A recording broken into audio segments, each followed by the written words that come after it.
The teacups were still warm.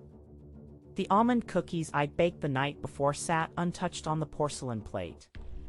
It was 7 p.m., the exact time Thomas usually walked through the door, but this time, he wouldn't. I stared at the front door for longer than I care to admit, almost expecting to hear the sound of his key turning in the lock. But there was only silence, the kind that settles into the bones when something is gone for good. My name is Vivian Carter, and for 15 years, I believed I had the kind of marriage people envied. Thomas was calm, accomplished, the kind of man who grounded a room the moment he entered. He never raised his voice. He was never late. He brought me flowers on Sundays, wore crisp button-downs, and never let me worry about the mortgage. We didn't have children. Life just flowed, as if we were two puzzle pieces that simply clicked. But what I didn't know, what I was about to find out, was that the puzzle had missing pieces. And one of them was hidden in a place I had never been allowed to go. Thomas died on a Thursday.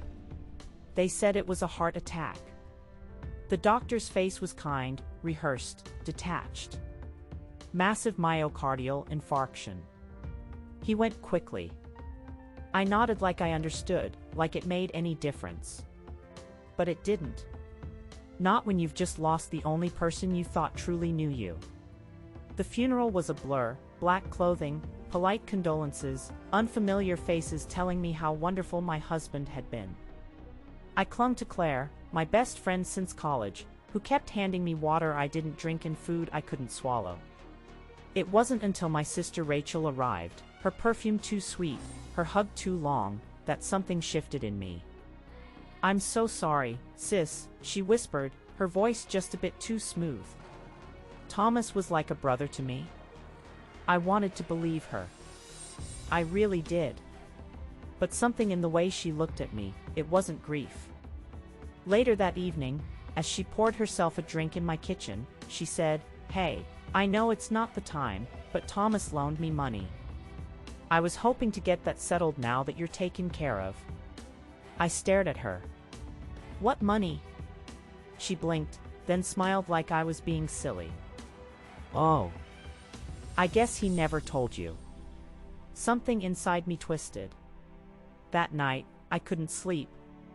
I walked through our house, touching the furniture like it could tell me something, the bookshelves, the polished floors, the framed wedding photo that suddenly felt like it belonged to strangers.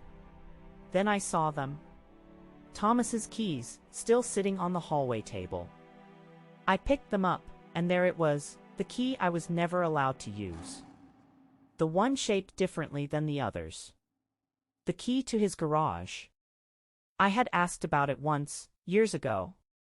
"There's nothing interesting in there," he'd said, smiling. "Just tools. Grease. You wouldn't like it." I didn't press. I never pressed. That was our marriage, easy, comfortable, and full of quiet spaces I wasn't supposed to enter. But now, I had nothing to lose. The next morning, I drove to the garage. It was in the old industrial district, behind crumbling buildings with rusted roofs and weeds curling through cracked asphalt. Not the kind of place you'd expect a man like Thomas to keep anything. But he came here once a week. Every Thursday. Like clockwork. I never questioned it. The metal door was heavier than I expected. The key turned with a reluctant groan, and for a moment, I stood there, afraid of what I might find on the other side. It smelled like dust and oil. I reached for the light switch, and froze.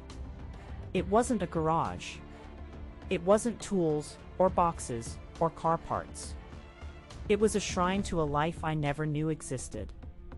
The walls were covered, completely covered, in photographs, news clippings, hand-drawn charts, and travel maps. On one wall, dozens of printed photos were pinned in neat rows, like some obsessive collage. And every single one of them had Thomas in it, but not the Thomas the first knew. In these pictures, he wasn't wearing his usual tailored suits or polished demeanor. He looked different, relaxed, in worn jeans, casual shirts, messy hair. His face was softer, his posture less guarded. And in almost every photo, he was standing beside a woman, the same woman. She was beautiful, younger than me by at least 10 years, with dark hair and sharp, intelligent eyes. They were close, too close. Her hand on his arm, his face turned toward her with a smile I hadn't seen in years. In one photo, they were at the beach. Another, a ski lodge. Then one at a candlelit dinner. Timestamps were handwritten on the backs of some, 7 years ago, 5, 3, one from just a few months ago, August 2024. That one stopped me cold. Because on that day, I was at home, cooking his favorite meal, waiting for him to return from a client meeting. And now I was looking at a photograph of him sitting beside this woman, and a man in his early 30s. The three of them were smiling like a family. A name was scribbled faintly on the back in Thomas's handwriting. Isabel and Logan. August 2024. My knees buckled. I reached for the metal desk in the center of the room to steady myself. That's when I saw the papers.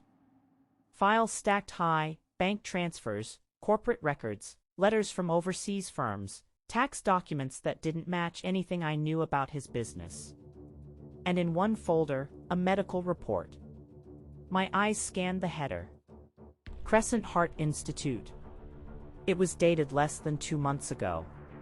Thomas's full name was printed at the top, followed by a diagnosis I could barely pronounce. Ischemic heart disease. Stage 3. Risk of cardiac arrest. He knew. He knew he was dying. And instead of talking to me, instead of preparing me, instead of even hinting at the truth, he spent his last days building some secret world with another woman, another life, another child.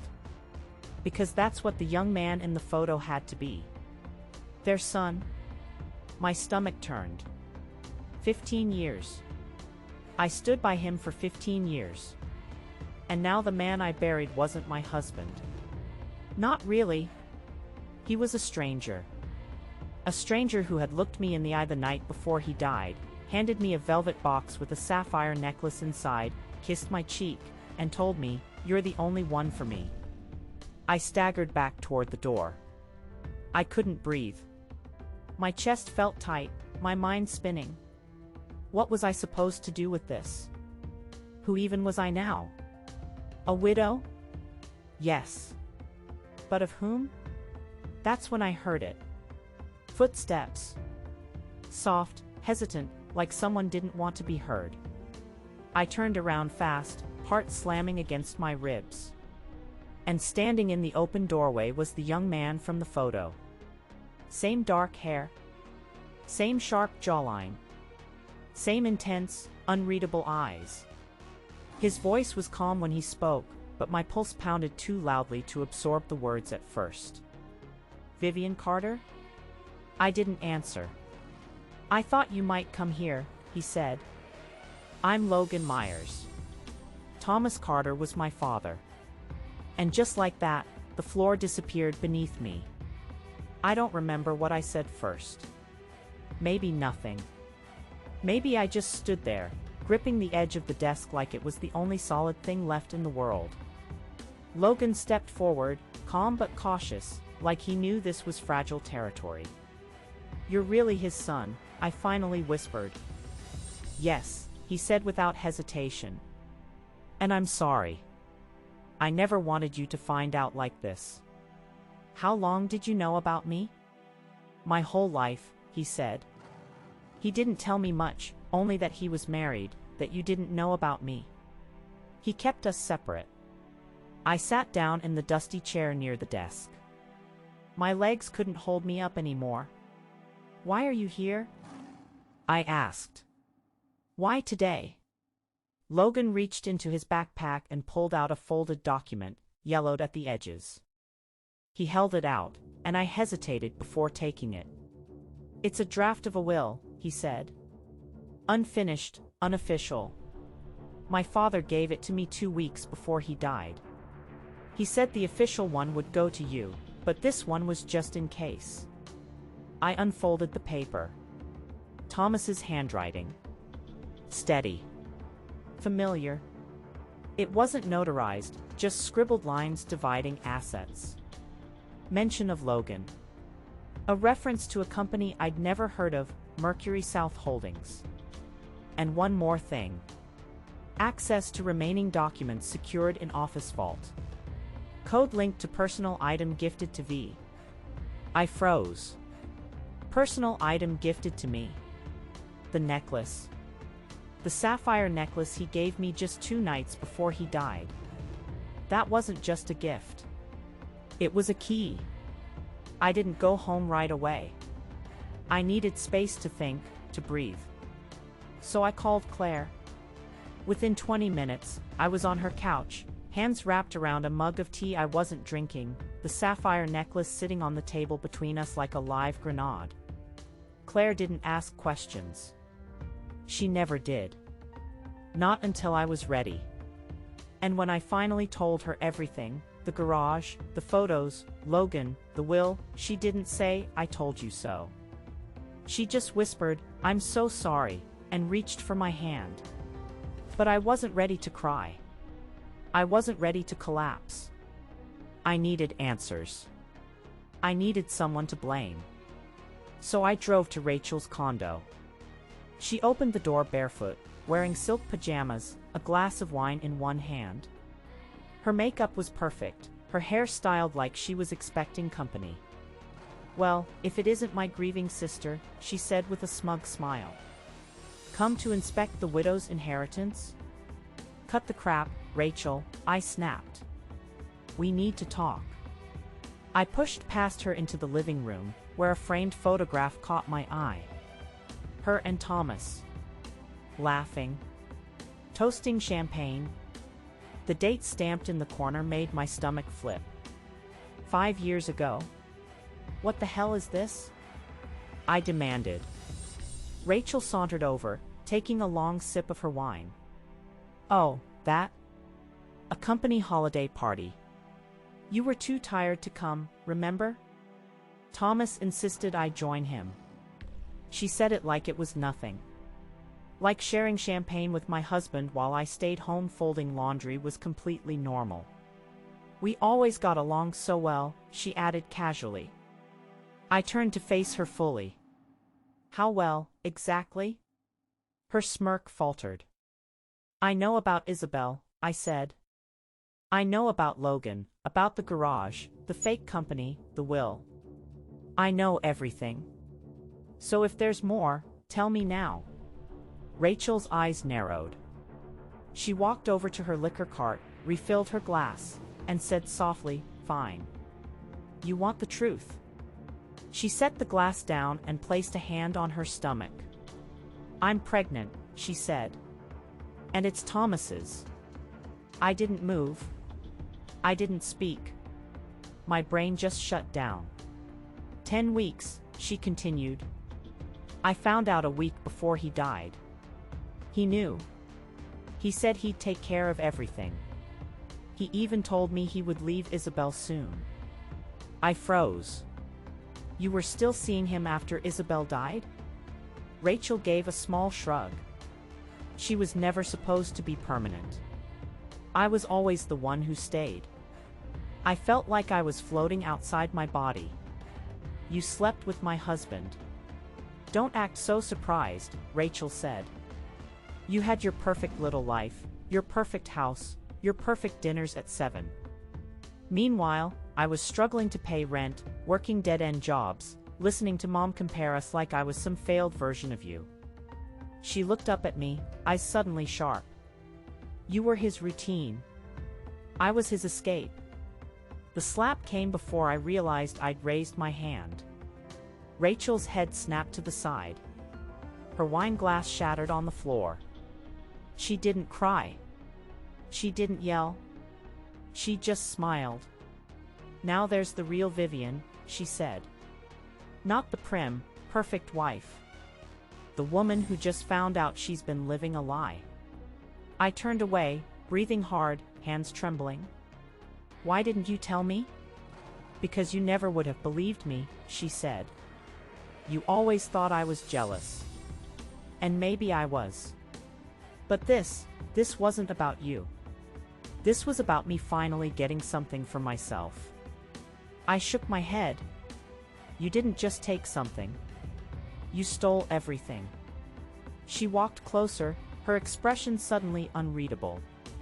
Say what you want, but that baby growing inside me? He or she is your family, whether you like it or not. My throat tightened. I wanted to scream. To break things. To rewind time. But instead, I said, I'll honor what Thomas left in his will. Not for you. For the baby. Because they didn't ask for this mess. Rachel blinked. Her voice softened for the first time. You mean that? I don't know what I mean, I whispered. But I know this, I need to leave. I walked toward the door, ignoring the glass crunching under my shoes. Vivian, Rachel called after me. What are you going to do? I didn't answer. Because I wasn't sure anymore. I didn't go home that night. I couldn't bear to step into that house with its carefully arranged dinnerware and untouched bed. Instead, I returned to Claire's, clutching the sapphire necklace in my fist like it might burn a hole through my skin. She didn't ask where I'd been. She just opened the door, looked at my face, and said, "You need sleep." But I couldn't sleep. Not when every room in my mind was crashing inward. The next morning, Logan picked me up in his car. Claire came too, she insisted. You're not going into your husband's secret vault without backup, she said, tossing her coat over her shoulder. Thomas's office was in a high-rise downtown. He'd always called it just a satellite space, somewhere to take private meetings. I'd never once set foot inside. But Logan had a key card. I'm listed as a co-owner, he said, scanning us through security. The receptionist barely glanced up. Thomas had built a life so compartmentalized, it never needed explaining. The elevator ride felt like years.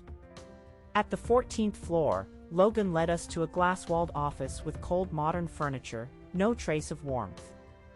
Not a single photo of me. No framed memories. Just sleek surfaces, gray walls, and a subtle scent of cologne I hadn't smelled before. There, Logan pointed to a large abstract painting mounted behind the desk. The safe's behind that. I reached into my bag and pulled out the necklace. My fingers found the small clasp. I twisted it counterclockwise. Click. A hidden compartment popped open on the back of the sapphire pendant. Inside, a thin metal plate no larger than a SIM card. Numbers were engraved along the edge. Logan took it carefully and slid it into the keypad on the safe. A low beep. Then a soft click. The door opened. Inside were stacks of documents, a sleek black flash drive, a small wooden box, and a single silver key attached to a tag that read, Bank Safe Deposit. Federal Trust. Logan pulled out the documents. Contracts. Transfers. Financial statements. Some of these names, they're international banks. He wasn't just hiding money. He was moving it offshore. Fast. I picked up the flash drive but didn't plug it in. Not yet. Then I opened the small wooden box. A ring. A simple gold band with a small diamond. My breath caught in my throat. It wasn't mine. Inside the band, an inscription. N, always. Not V. Not me. N for Isabel. Jesus, Claire whispered beside me. Logan looked away, jaw tight. He bought her a ring, I said, my voice barely audible. He was going to propose. Or maybe he already had. We left the office in silence. The kind of silence that doesn't come from peace, but from the absence of anything left to say. Claire drove. Logan sat beside me. And I stared out the window, watching the city blur into a palette of autumn gray. My dead husband had lived a life I never touched. Now we were holding the pieces of it in our hands. And we didn't know who else was watching. That night, as I tried to sleep on Claire's pull-out couch, my phone rang. Unknown number. Vivian Carter, a man's voice said. Yes, I answered, already on edge. This is Gordon Blake. I was a business associate of your husband's. My stomach dropped. I believe you have something that belongs to me. I don't know what you're talking about. Yes, you do, he said, calm as still water. The documents from the safe. Some of them concern international transfers, accounts I helped set up. I suggest we meet. I'm not meeting anyone. You will, he said, because the other people Thomas worked with? They're not as polite as I am. They don't ask. He hung up. In the morning, I told Logan. His jaw clenched as he paced the room. He contacted me too, he said. But there's more. Last night, someone else called. He handed me a slip of paper. Victor Crane. He claims he's the original source of the funds Thomas moved, Logan said. He told me if we don't return everything by the end of the week, there will be consequences. I didn't ask what that meant. I didn't need to. Logan pulled out the silver key from the safe. We still have the deposit box, he said. Whatever's inside might help explain who really owns what. But do we really want to open another box? I asked, trying to keep my voice from cracking. What if all it does is make things worse? Claire sat beside me. Then at least you'll know. Not knowing is what's killing you. She was right.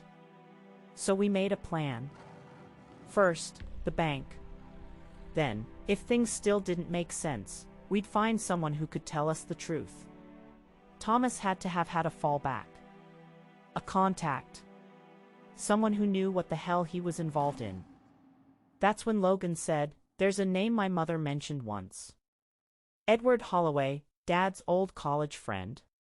She said he was the only one who ever told Thomas the truth, even when he didn't want to hear it. Do you know where he is? I think so, Logan said. Mom had his address in Savannah. She kept it in a box of emergency contacts. So we drove. A 2-hour trip in silence, rain trailing down the windshield like streaks of memory. Savannah greeted us with oak trees and damp air, the kind of stillness that only old towns seem to carry. Edward lived in a tall brick house covered in ivy, like something pulled from a forgotten novel.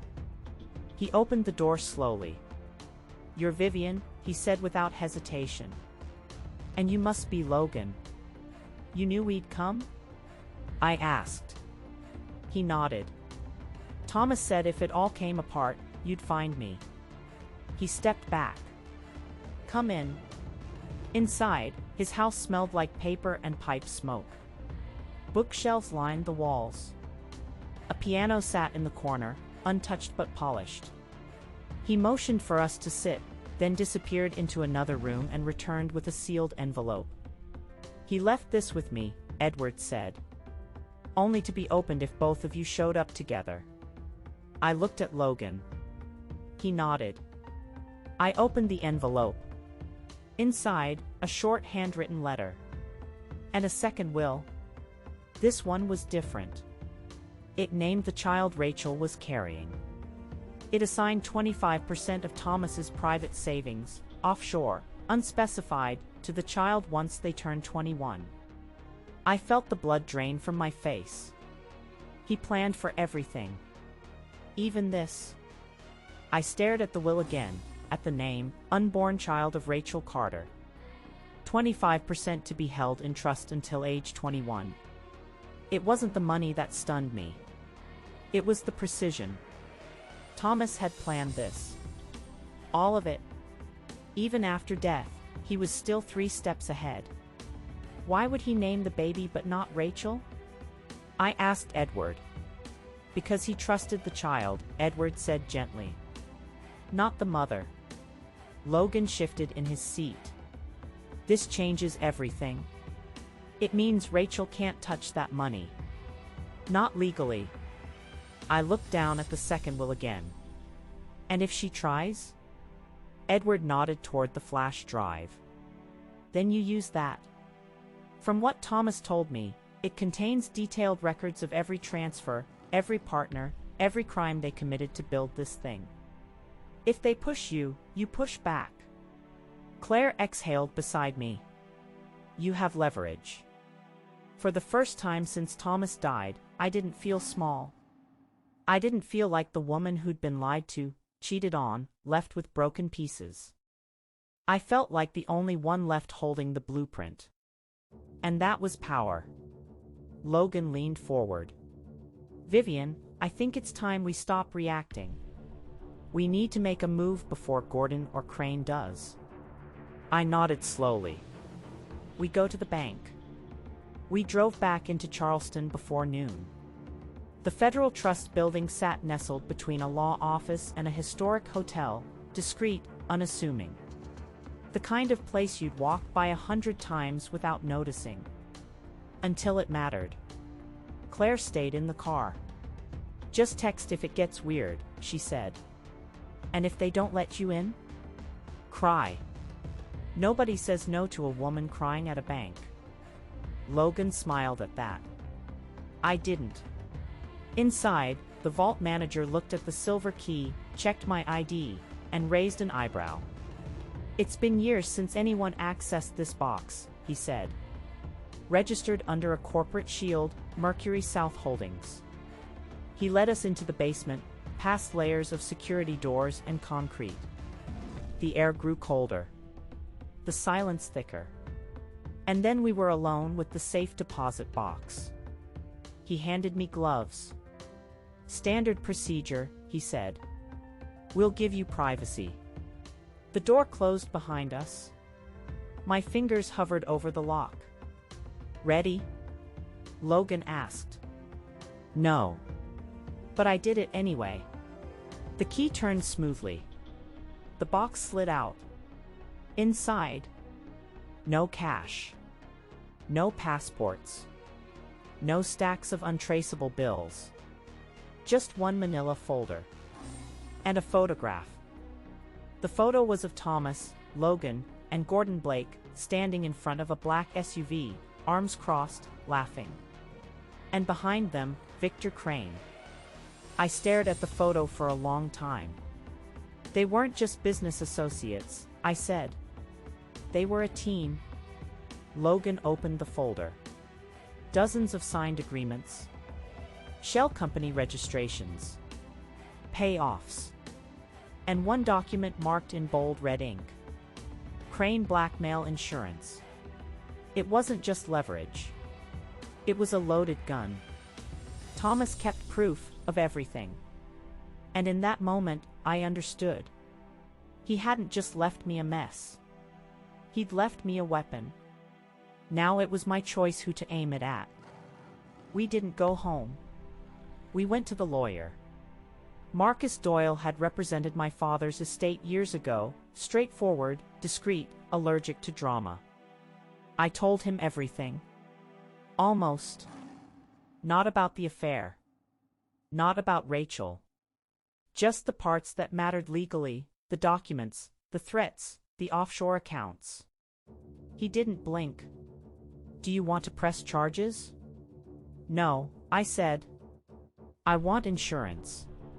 He nodded. Then we'll copy everything, digitally, physically. Store backups in 3 locations. One here, one with you, one with someone not connected to you. I know just the person, Claire said, smiling grimly. We spent hours scanning files. Thomas had kept meticulous records, names, dates, wire logs, fake invoices. It wasn't just shady business. It was criminal. And with Thomas gone, they thought the evidence had vanished. They were wrong. By the end of the day, Marcus had drafted a simple letter. I added one line at the bottom, in my own handwriting. Try me. VC. We sent it to Gordon Blake's office via courier. He called within 15 minutes. You think you're clever, he hissed. You're in over your head. No, I replied calmly. You are. Because the next call I make is to the IRS. And after that, Interpol. There was a pause. Then laughter. All right, he said. What do you want? Nothing, I said. I just want you to stop. No calls. No threats. No late-night warnings. You touch me or anyone I know, and the folder goes public. Every file. Every signature. You don't want that kind of trouble. I already have that kind of trouble, I said. The difference is, I'm not afraid of it anymore. He hung up. 2 hours later, Victor Crane called. His tone was different, smooth, polished, like a man used to charming his way through locked doors. Vivian, he said, like we were old friends. I've heard about your discoveries. I think we're starting off on the wrong foot. There is no foot, I said.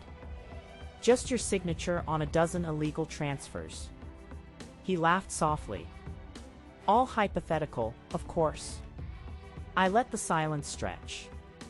Then I said, I know you think you can handle this. But here's the thing, Mr. Crane, I have no reputation to lose. No company to protect. I have nothing left of the life I knew. And that makes me very, very dangerous. That shut him up. I ended the call. Logan and I sat on Claire's porch that night, the flash drive in his pocket, a copy of the folder buried in the planter box behind us. Paranoid? Maybe. But when you've been lied to by the person you trusted most, paranoia starts to feel like survival. I didn't know he was capable of all this, Logan said quietly. My mom, she always said he was complicated. But I thought she meant sad. Not corrupt. He was both, I said. And maybe more. I stared up at the stars, cold and steady above us. We're not done yet, I said. There's one more thing we haven't opened. Logan frowned. What? The flash drive. The flash drive was small. Black. Unmarked. Like it had nothing to say unless you asked the right way. We didn't open it that night. Or the next morning. It took me 2 days. 2 days of preparing myself for whatever truth was still waiting. 2 days of rehearsing my reactions, as if practicing would make betrayal feel any less sharp. Logan sat beside me on the couch. Claire brought tea. No one said a word as I plugged it in. A single folder appeared. For Vivian. Inside, one video file. Dated just 10 days before Thomas's death. My fingers hovered. Then clicked. The screen went black. Then flickered to life. Thomas, not the one I'd seen in wedding photos or seated across from me at dinner. This Thomas looked hollow. Eyes tired. Shirt wrinkled. Like he hadn't slept in weeks. He leaned forward. Vivian, he said. If you're watching this, it means I didn't make it. Or maybe I ran out of time. He sighed and rubbed his face. There's no easy way to say this, so I'll just say it. You were never the one I needed to hide things from. You were the one I wanted to protect. But I waited too long. And now everything's closing in. He paused. There's someone you need to be careful with. Someone you trust more than you should. My heart slowed. He looked straight into the camera. It's Rachel. The room went still.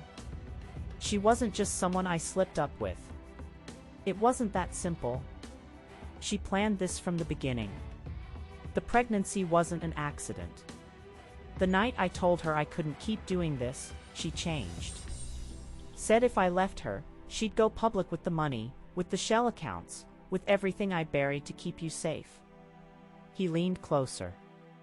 I think she killed Isabel. My mouth went dry. I can't prove it, Thomas said. But the timing was too perfect. Isabel had just packed her bags, told me she booked a one-way flight to Lisbon. Then, the car crash. Single vehicle. No witnesses. The brakes failed, they said. But she had the car serviced the day before. He looked into the camera, his voice trembling. Rachel knew she was pregnant. Isabel didn't. That's what changed everything. Claire covered her mouth. Logan's fists clenched. I tried to make it right, Thomas said. I moved the money. Created backups. Made sure that if something happened to me, you would have the power. I'm sorry it took this much damage for me to finally do the right thing. He looked away, then back again. I was weak. But you're not. And if you want to walk away from all of this, do it. Take what's yours and leave them in the dust. But if you don't, if you decide to fight back, don't do it alone. The screen froze. Then cut to black. I sat there, unmoving, for what felt like hours. He knew. He knew what Rachel was capable of. He knew what was coming. And still, he tried to control the narrative. Even in death. Maybe out of guilt. Maybe out of fear. But now he'd handed me the truth. And it was time to decide what to do with it. Rachel didn't know I'd seen the video. Not when I invited her to brunch. Not when I hugged her at the door, said how much I missed her, how we should talk like real sisters again. She smiled like a woman who thought she'd won. She wore a pale blue dress that hugged her belly just right. He kicks when I drink orange juice, she said with a laugh, rubbing her hand over the bump. I smiled too. But my eyes didn't. We sat on the porch of Claire's house. Logan stayed inside. Claire poured sweet tea and left us alone. I'm glad you reached out, Rachel said, folding her hands neatly on her lap. I was worried you were angry. Why would I be angry? I asked softly. Because my husband was sleeping with my sister? Or because he left you part of the inheritance? Rachel blinked. That was the first crack. Vivian, this is hard for both of us. Thomas was confused. Torn. But he loved you. No, I interrupted. He didn't love me. He pitied me. Rachel flinched. I leaned forward. And he feared you. Her face stilled. I placed the flash drive between us. Rachel's lips parted just slightly. I know about the accounts, I said. The manipulation. I know he was planning to leave you. And I know about Isabel. She didn't blink. Didn't move. Just said. You can't prove anything. You're right, I replied. But I don't have to. She frowned. I stood up. Because I'm not going to court. I'm not going to press charges. I'm not going to fight for some half-baked justice system to fix this. I looked her straight in the eye. I'm going to walk away. And leave you here with everything you thought you wanted. The money. The child. The lies. Rachel stood up too. You think that scares me? No, I said. But it will. Then I turned and walked inside, where Logan was waiting. Later that afternoon, I met with Marcus Doyle again. Handed him the flash drive. A signed affidavit. And one instruction. If anything happens to me, it goes to the press. All of it. Then I went home, to the house I once shared with Thomas. It was quiet now. Still. I walked through each room, touching the backs of chairs, the door frames, the cracks in the floorboard we never got around to fixing. I opened the closet. Packed one suitcase. Left the rest. When I reached the garage, I locked the door behind me. Not because I was hiding anything. But because I wasn't coming back. 1 week later, I boarded a flight to Colorado. Fresh air. New name on the lease. A tiny cottage near the mountains. No secrets. No safes. No more pretending. Just me. Vivian Carter. Widow. Survivor. Not the woman who was lied to. The one who turned silence into strength. And walked away.